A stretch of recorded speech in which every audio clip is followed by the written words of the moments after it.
Hello guys, welcome back to the another video of Epic Games. So today I'm gonna show you how to redeem the code inside the Epic Games.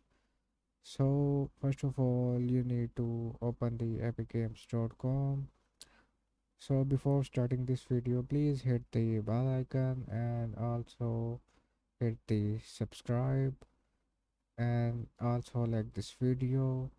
So after that you need to log in your Epic Games account. So after that click on your profile icon on top right corner. Then you need to click on the redeem code option. So click on that and be sure your network is fully connected to your internet.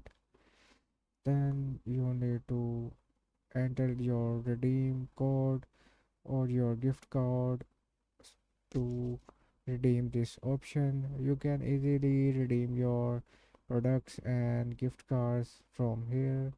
Then click on redeem. So this is how you can easily redeem inside the Epic Games. So I hope you like this video.